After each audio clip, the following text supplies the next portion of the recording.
I think I might have FaceTime before. It's taken me to some weird and wonderful places. The nickname, the Racing Snake. I wish I bowled seam potentially in bowl the first over an Ashes test match. Normally it gets quite rowdy and he starts singing and saying all sorts too. And a fifer in the 6th grade, were you always a spinner then, or did you ever explore the side of batting? Hey guys, and welcome to the Beyond the Game podcast. My name is Jess Crowe and I'm joined here today with Nathan Sowter. Nathan, how's it going? Yeah, good. Thanks for having me.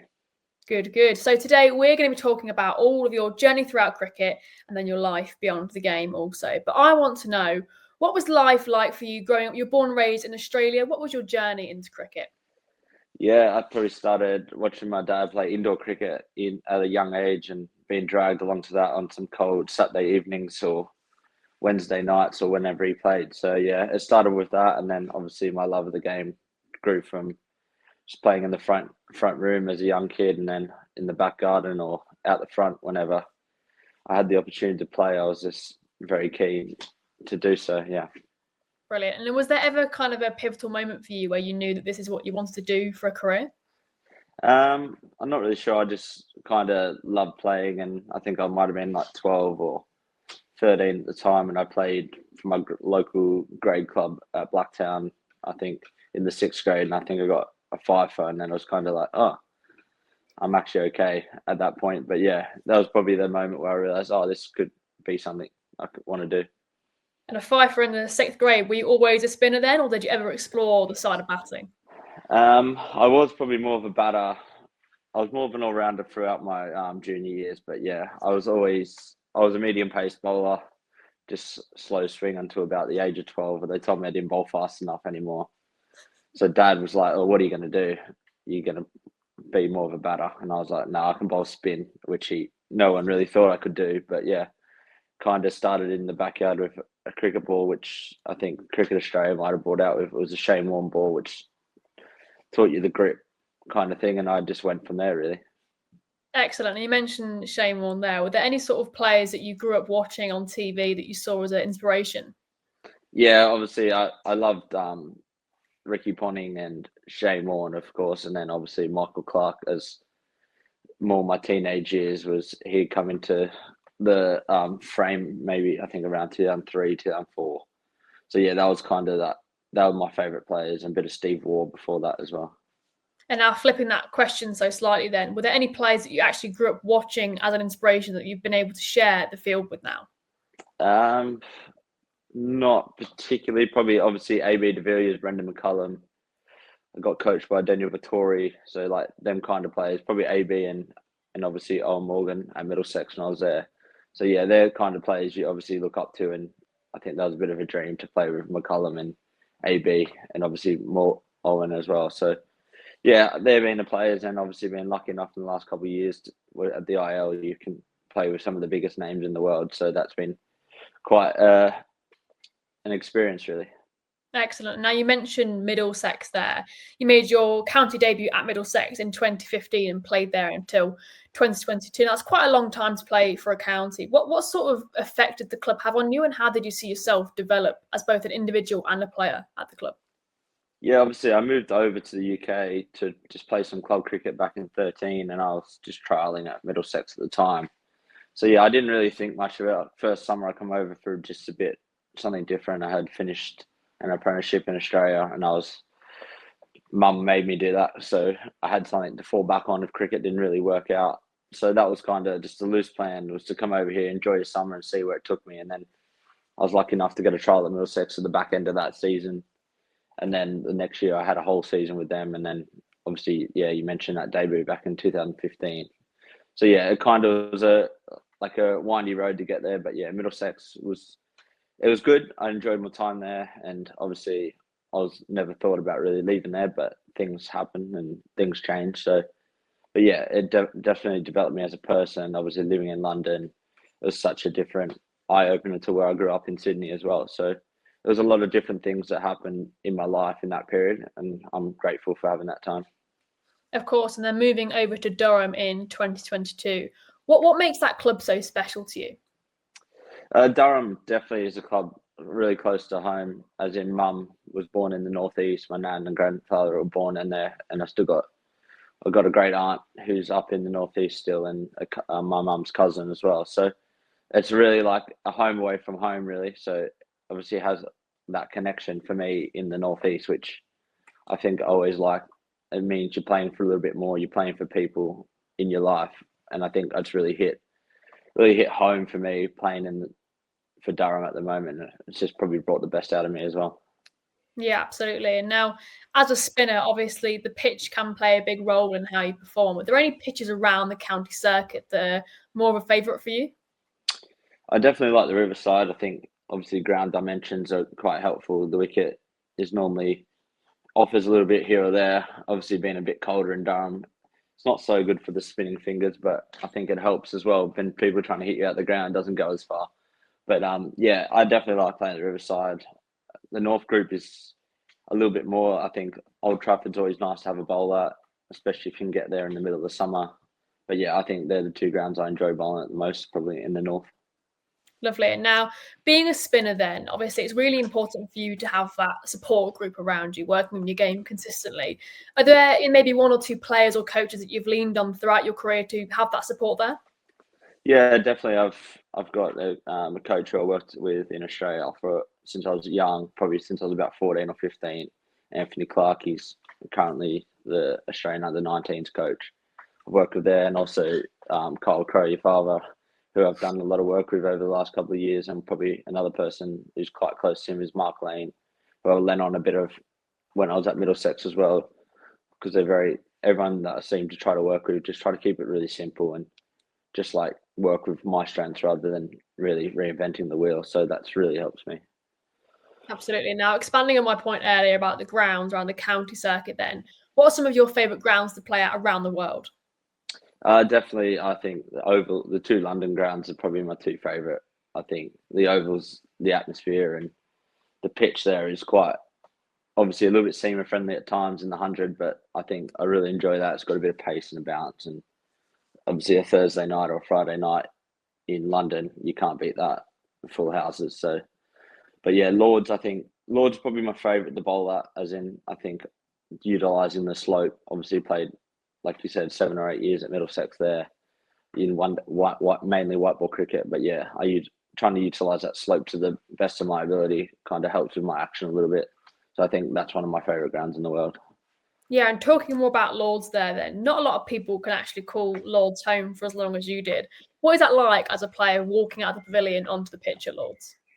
Yeah, it's a special, especially them Thursday nights we used to have at Lords. And obviously, I mentioned a few of the blokes we played with. They always seem to be the big draw cards on a Thursday night for London, bringing McCullum and AB and Owen into the frame. They always seem to help us get them full houses. And yeah, I always remember my debut. I played against Kent, and it's a bit surreal. You walk out, and there's probably more coming back through the long room after winning. We beat Kent quite convincingly, and that moment was pretty stained in my brain. It's just something I can't really describe, or still gives me tingles now when I'm talking about it. Amazing. And let's talk about more of those moments then. What are some standout moments in your career so far? Maybe it's on the field or off the field, like the one you just mentioned there. Yeah, definitely that first game I ever played for Middlesex at Lords. It was a long old day. I got to the ground at 9 a.m. We didn't, because I needed to sign some forms and sign a contract because I wasn't signed.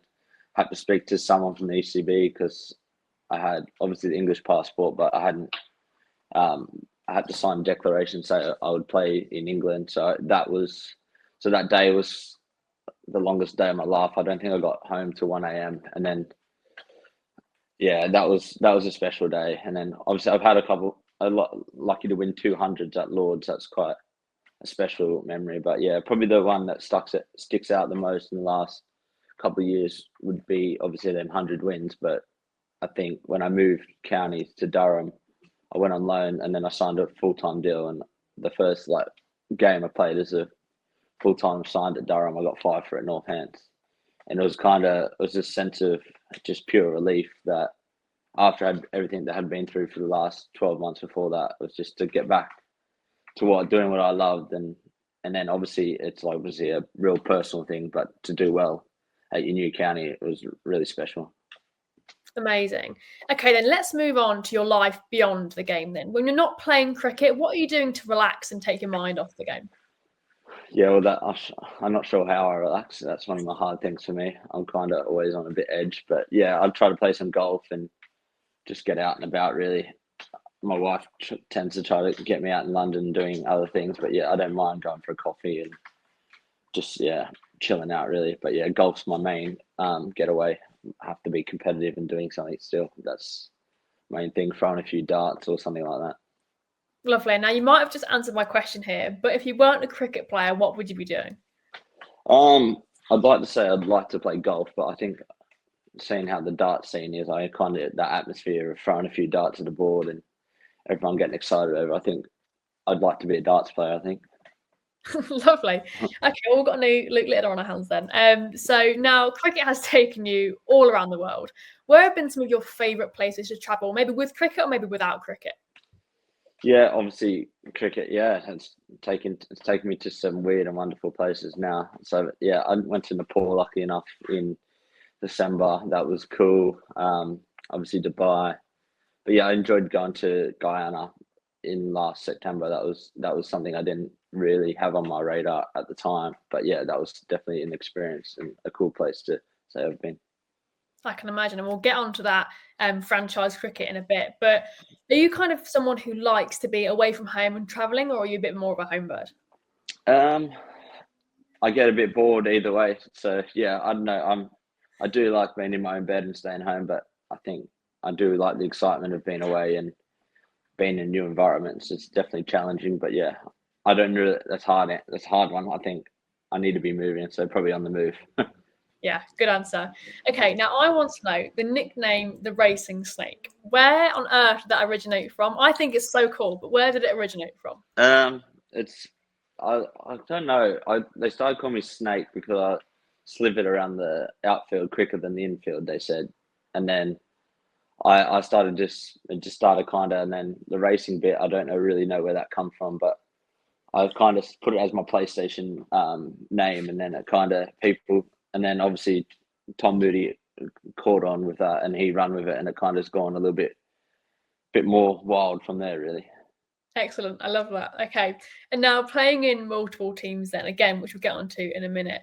But are there any kind of players that you really look forward to either having on your team or playing against? Yeah, I definitely enjoy playing with Sam Curran. I've played with him obviously at the Oval for the last 4 years, and again this year coming up, the season coming up. Obviously played with him in the IL.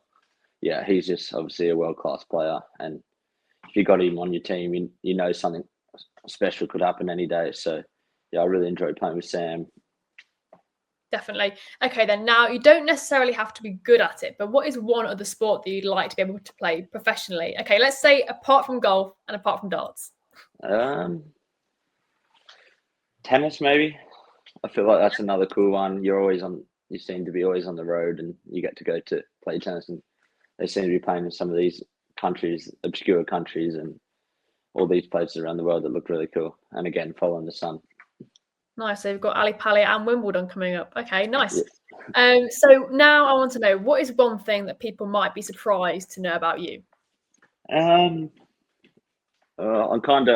into my plants. I've got these terrariums at home and like moss balls and stuff like that, which I've made. I started making a couple in COVID when I had a bit more time on my hands. But yeah, I've got some terrariums which are like little ecosystems in a jar, really.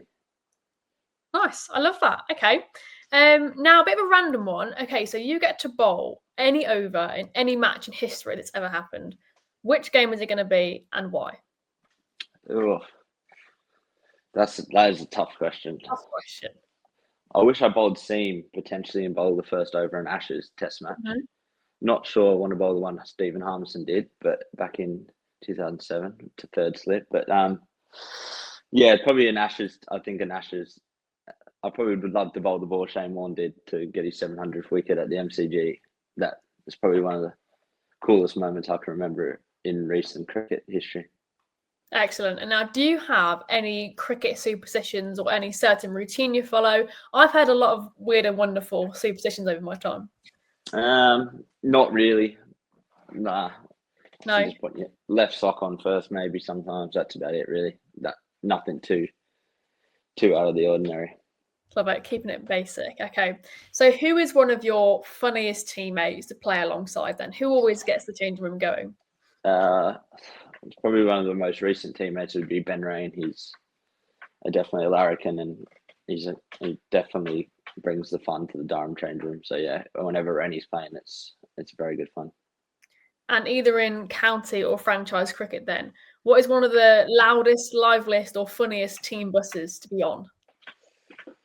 Well, if you got Muhammad Amir on there, it normally gets quite rowdy, and he starts singing and saying all sorts to you. So yeah, I'd say the Vipers bus is quite fun when Amir's in full swing. But yeah, that'd probably be the one at the moment.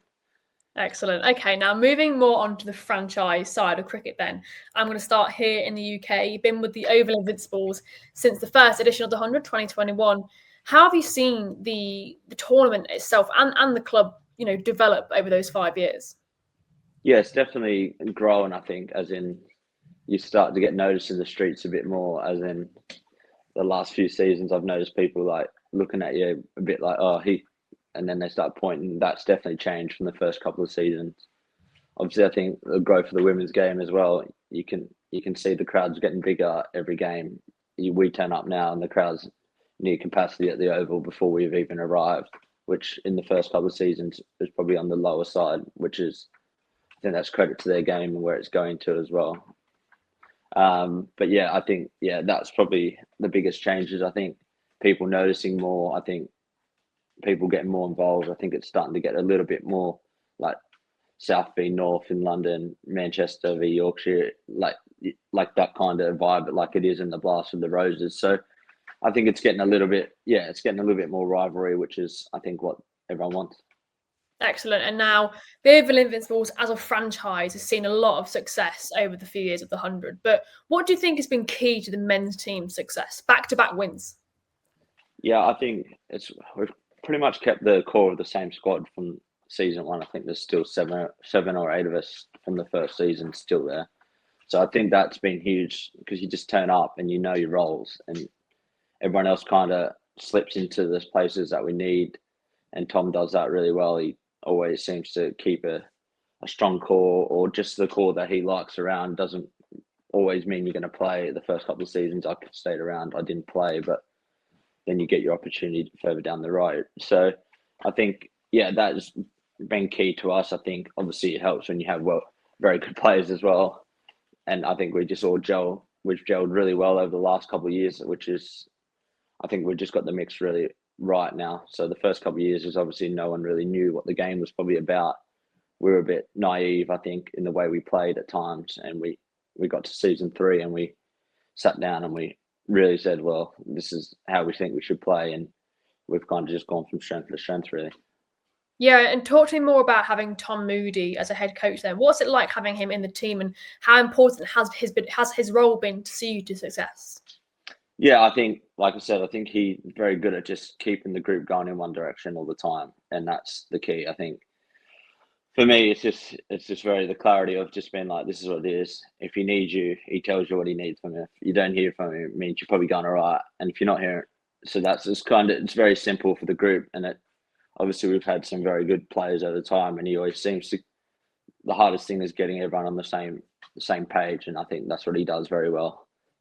Excellent. And now you're back with the Oval Invincibles again for a 5th year this year. How are you feeling ahead of joining up with the Invincibles again?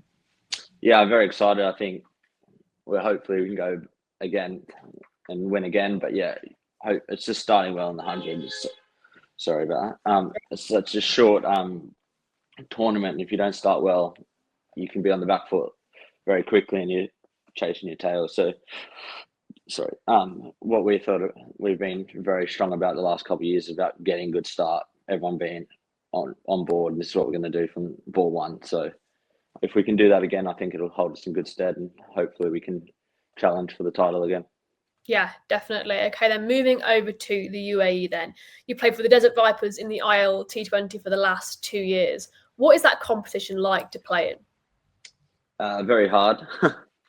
It's got world-class players littered through it, and having 9 overseas in every team, plus a super stub, it's very difficult. I found it's got harder again this year that we just played, but yeah, it's a challenge and it's something that you want to be a part of. So yeah, it's a very good tournament, and I think it's only going to go strength to strength, and hopefully in the future they can sneak in a couple more UAE players, so then that strengthens the associate cricket as well in that country, and I think that's the end goal for that tournament.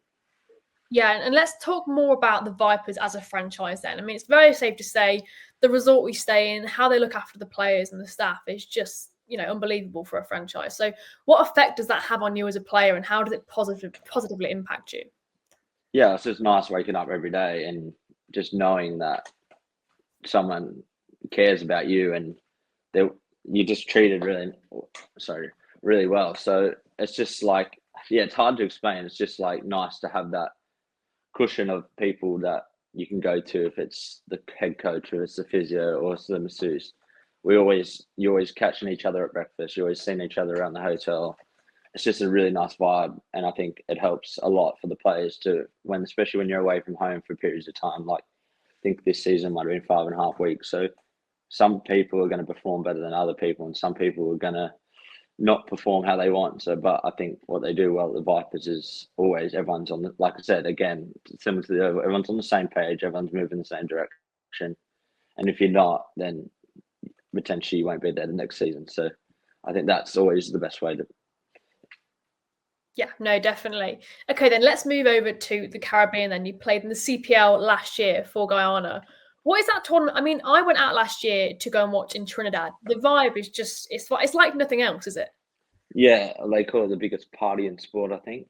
Definitely is that. I think I was lucky enough to play one game in Trinidad, and then I was there as an injury replacement who come back fit a little bit earlier than everyone expected. So I was only played that one game in Trinidad. But I think as a kid, I remember watching test matches at Queen's Park, and then I was playing at Queen's Park, and it was a bit surreal. It was full house, drums going like I never heard before. The crowd was insane. But yeah, and then went to Guyana, and I was obviously sitting on the sideline watching, but the fans in Guyana were just as crazy, if not more crazier than the ones in Trinidad. So it was cool. I remember one game we were warming up, and I turned over and the guy had 4 air horns on a drill, and I was thinking, what is going on here? And he was having the time of his life. So it is great fun, and I think, yeah, it's definitely a tournament I would love to get back to at some point. Yeah, and with all that noise there and the crowd coming in numbers, does that bring any pressure for you? And if so, how do you deal with that pressure? Every time you play, you're under pressure, and obviously going to a new franchise, you want to hit the ground running and show them what you can do as well. But yeah, the pressure, I think once you get in that moment in the game, you're kind of in this. It's a weird zone where you're in this bubble, and everything kind of stops, and it's just you v the batter kind of thing. But yeah, I think you have to kind of get into that zone very quickly. If you don't, you can get taken away with the crowd, or because I remember my first ever game. I think if the ball got hit to me in the first 5 overs, I wouldn't have stopped it. I was too busy looking around, and the things you learn as you go along. But I think obviously being a bit older and wiser now, if I went to the Caribbean 5, 6 years ago, would have been a different story, I think. But now I've kind of learnt with playing in front of some big crowds, the Oval and Lords, that you can kind of find ways to zone in and out of it when you need to, so you can enjoy it as well. And that's the main point. Yeah, great stuff. And then that winter, then you went over to play in Nepal for the Nepal Premier League. I've heard a lot about the popularity of cricket over in that country. What was your experience like with that? Yeah, it was crazy. It would be like 9:30, 9 a.m. game, and it'd be full house and people everywhere. They couldn't get in. They were climbing fences to watch, or they were in a tree, the nearby tree to watch. So that was really cool experience to see, like the love and the passion for cricket in a country like Nepal. And it was obviously a different experience in that sense. But yeah, it was really cool to see the love for cricket at that level. Yeah, and how maybe does that tournament differ to any in the UK or around the rest of the world? Crowd-wise, it matches any of the other tournaments I've played in. Obviously, the standard of cricket is obviously will grow as well. The more opportunities they've got to get overseas, and their groundsmen learning what the right mixture for wickets are. And we went out there and they had shaved every bit of grass off the whole square, and in a 3.5 week tournament, which didn't bear too well for the rest of the wickets on the square, which then made it hard for like low scoring games and stuff like that. But I think they'll learn as it goes along, and I think it should be a nice tournament to go to in the next few years. Brilliant. Okay, then let's look ahead to the rest of your career then. What are some aspirations and goals that you still want to achieve in your career? Yeah, I'd obviously love to represent England if the opportunity ever come about, but you have to be realistic as well. I think there's a lot of good spinners in the country, and obviously Adil's still powering along. And I seen a quote today, he doesn't seem like he's going to stop anytime soon either. So, but yeah, I think that's always a little character hanging there to try to put in good performances. And if you do it year after year, you never know, you might get your opportunity. That's a personal one, but I'd love to try to win the Blast with Durham. That's my main goal, probably as a player, to make it finals day and win the Blast.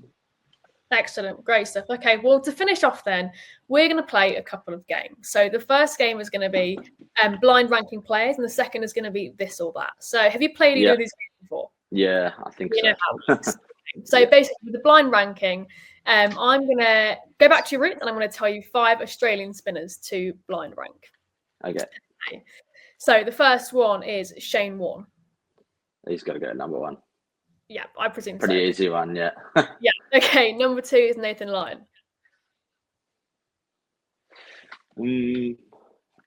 Let's put him at 3. Okay, solid. 3 is Brad Hogg. 4. 4. Okay. 4 is Tim May. 5. And Adam Zampa. Yeah, who I was waiting for. He'll go number 2. I knew there was going to be another white ball specialist in there somewhere. Yeah, 2 for Zamps. Couldn't rank him too low, being fellow. I knew he was going to pop up somewhere in the line there. Excellent. Okay, and now for this or that, then 10 spinners, 10 all-time great spinners. Okay, so number 1 is Axar Patel or Graham Swan. Ooh, Swan. Oh, Swanee or Ravi Jadeja. Let's keep Swan going. Okay, Graham Swan or Rashid Khan. Let's go Rashid Khan. Okay, Rashid Khan. Another teammate coming up. I've got to keep him happy. Of course, can't go in too early. Rashid Khan or Sunil Narayan. Oh, another former teammate. I love both, but let's go Rashid again. Okay. Sorry, Sunil. Rashid Khan or Kuldeep Yadav. Rashid Khan. Okay, Rashid Khan or Dan Vittori. Ooh, former coach.